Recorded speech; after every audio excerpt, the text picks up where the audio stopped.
राहुल गांधी फिर से सियासी रंगमंच पर ताल ठोक रहे हैं। वोट चोरी का हाइड्रोजन बम से लेकर के जेन जी को भड़काने तक पूरी कोशिशें जारी हैं।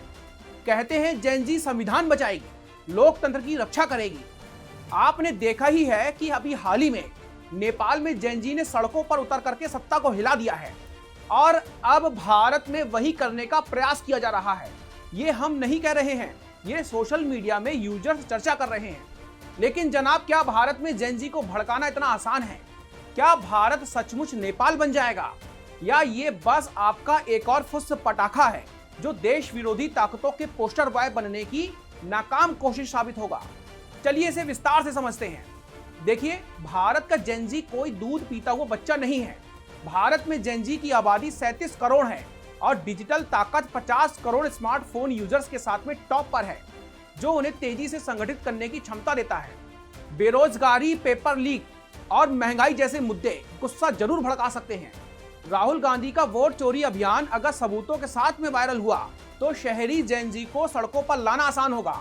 लेकिन दोस्तों, ये इतना आसान भी नहीं है, क्योंकि जेन जी का एक बड़ा हिस्सा ग्रामीण है, जहां पर डिजिटल पहुंच और जागरूकता कम है।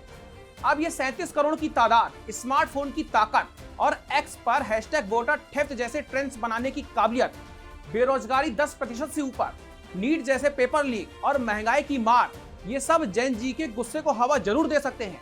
पर राहुल बाबा का वोट चोरी वाला जुमला अगर ठोस सबूतों के साथ में जनता तक पहुंचेगा तो ही शहरी जेन जी सड़कों पर उतरेगा। और दोस्तों, नेपाल एक छोटा सा देश है, वहां एकजुट गुस्सा है और साफ मुद्दा था। भारत में तो विविधता का मेला है, भाषा, संस्कृति और सियासत का जंगल है। राहुल गांधी जी का ये नेपाल प्लान तो कागजों में ही उलझता हुआ नजर आ रहा है। नेपाल में जेन जी ने भ्रष्टाचार के खिलाफ सत्ता को ललकारा था। फ्रांस में पेंशन सुधारों ने युवाओं को सड़कों पर ला दिया था। लेकिन भारत, यहाँ पर CAA, NRC पर युवा जरूर उतरे थे। किसान आंदोलन में भी जोश दिखाया था, पर वो आंदोलन मुद्दों तक सीमित रहे, सत्ता उखाड़ने तक बिल्कुल नहीं पहुंचे। और राहुल गांधी को यह भी समझना चाहिए कि भारत का जेन जी ट्विटर पर ट्रोल करने में ज्यादा माहिर है, सड़कों पर टायर जलाने में कम है। और फिर बीजेपी का देश विरोधी ताकतों का पोस्टर बॉय वाला तंज आपके इस प्लान को पहले ही पंचर कर रहा है। सांसद निशिकांत दुबे ने कहा है कि राहुल गांधी देश विरोधी ताकतों के लिए पोस्टर बॉय बन गए हैं, जो जनता को भटकाने की कोशिश कर रहे हैं। सांसद अनुराग ठाकुर ने भी चुटकी लेते हुए कहा है कि राहुल बाबा का हाइड्रोजन बम तो बिल्कुल फुस निकला और ये बस एक सियासी नौटंकी है। और यूपी के दानिश आजाद अंसारी ने तो साफ कह दिया है कि सबूत लाइए, कोर्ट जाइए, सड़कों पर ड्रामा मत करिए। इसीलिए अब हम कह सकते हैं कि हिंदुस्तान में जेन जी को भड़काना इतना आसान नहीं है। लेकिन दोस्तों, बार बार सबके मन में यही सवाल आ रहा है, क्या भारत में जेन जी भड़क जाएगा और नेपाल जैसा हाल हो जाएगा? तो दोस्तों, फाइनली जवाब यहाँ पर यही निकल के आ रहा है, ना ही जेन जी को भड़काना आसान है और ना ही नेपाल जैसा हाल भारत में कभी संभव होगा।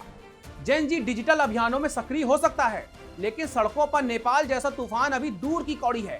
इसीलिए कई विशेषज्ञों की राय यही है कि राहुल बाबा का जेन जी को भड़काने का सपना कभी सच नहीं होगा और उनका हाइड्रोजन बम जनता की हंसी का पात्र बनकर के रह जाएगा।